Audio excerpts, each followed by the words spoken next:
우리가 또 몇 개를 한다고 말씀을 드리는 것이 과연 좋은가 저희들이 굉장히 고민이 많았습니다.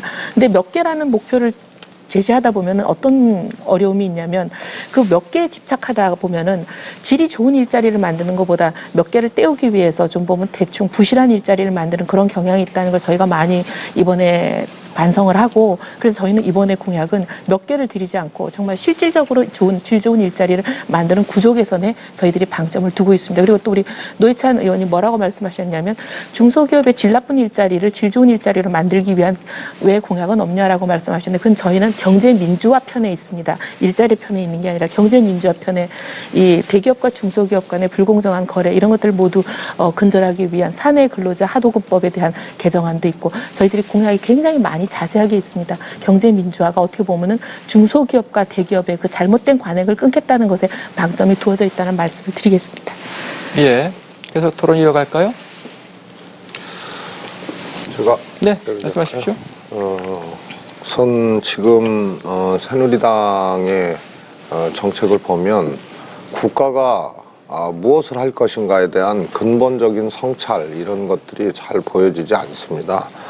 예를 들어서 뭐 스펙 타파 뭐 이런 거 다 좋습니다. 그런데 스펙을 타파해도 그 일자리가 없으면 안 되는 거 아닙니까? 그래서 일자리를 국가에서 어떻게 맡길 것인가에 대한 전략을 적어도 집권 여당이면 저는 제시를 해야 된다고 보는데 아주 재미있고 의미 있는 통계가 있습니다. DJ 정부가 IMF 환란을 안고 그 등짐을 지고 출발을 했거든요.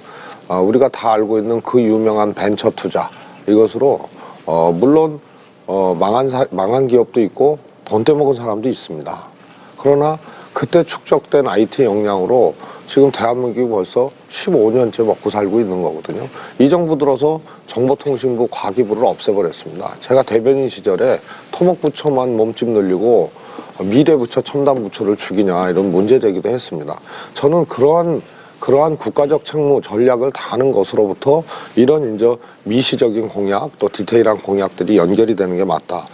그 당시 DJ 정부가 실업률을 12.5%에서 DJ 정부 끝나는 마지막 연도에 7%까지 낮췄고요.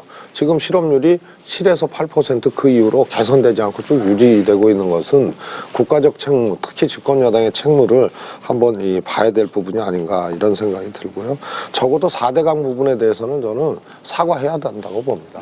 1조 정도가 투자되면 10,000개에서 15,000개 정도의 일자리가 생기는데 예. 이 30조 투자해갖고 어떻게 되면 이거 만약에 청년 실업에 투자하고 이랬으면 훨씬 더 많은 성과를 낼 수 있지 않았겠냐. 이 부분에 대한 아쉬움이 있습니다. 예, 질문을 하셨기 때문에 답을 하는 예. 게 맞는 것 같습니다. 예, 그 말씀하신 거 저희들이 잘 유념하겠습니다. 오르신 말씀이 많았고요. 일리 있는 지적이라고 보고 있습니다. 그래서 이제 저희가 아까 말씀드린 대로 어떻게 하면 일자리를 질 좋은 일자리를 더 많이 만드느냐 하는 부분이 이제 저희가 서비스 산업 활성화 방안에 굉장히 자세한 공약들이 되어 있습니다. 그 말씀을 드리고 그다음에 이제 민주당 같은 경우에 이제 지금 자꾸 이제 국가적인 책무를 말씀하시면서 저는 좀 이해가 안 되는 게 뭐냐면 일자리 나누기를 하고 할당제를 해서 이 두 가지 큰 축으로 말씀을 하고 계시거든요. 근데 이 두 가지가 아까 우리 통합진보당에서 오신 노회찬 의원님도 말씀하신 대로 지금도 할당제가 공공기관에 있지만 전혀 권고사항일 뿐이기 때문에 제대로 효과가 없다 이렇게 말씀하시는데 지금 심지어 공공 부분도 아니고 민간 부분에 대해서 할당제를 하겠다고 하시면서 아무런 페널티라든지 거기에 대한 제재가 없습니다. 이런 얘기는 어떻게 보면 그냥 공연불, 지켜지기 어려운 그런 것이 아닐까 생각이 들고 일자리 나누기도 마찬가지입니다. 일자리 나누기가 우리가 외환위기를 겪은 이후부터 지속적으로 제기가 되었지만 지금까지 일자리 나누기가 되지 않는 것은 아까 지적이 나온 대로 그 근로시간은 줄일 수 있어도 임금은 못 갚겠다고 하는 그 어떻게 보면 근로자들의 입장을 해결하지 못하기 때문에 되는 지금까지 교착 상태에 있습니다. 이런 부분은 계속 공약은 해오셨지만 전혀 이루어지지 않은 10수년에 대해서 어떤 반성이 있어야 되지 않을까 그런 생각을 합니다. 예, 지금 일자리 창출과 관련해서 저는 새누리당의 철학부터 바꿔야 된다. 그렇지 않는 한 이 문제는 해결되지 않을 것이라고 생각됩니다. 이명박 대통령이 청년 실업과 관련해서 어느 라디오 연설에서 젊어서 고생은 사사한다. 자신도 젊었을 때 비정규직을 했다. 이러면서 이제 왜 고생을 갖다가 피하느냐, 왜 일자리를 갖다가 좋은 일자리 타령만 하느냐라고 이렇게 일갈하는 그런 모습을 보였는데요. 지금 새누리당 공약 중에 보면은 이 질 나쁜 일자리의 대표적인 이 비정규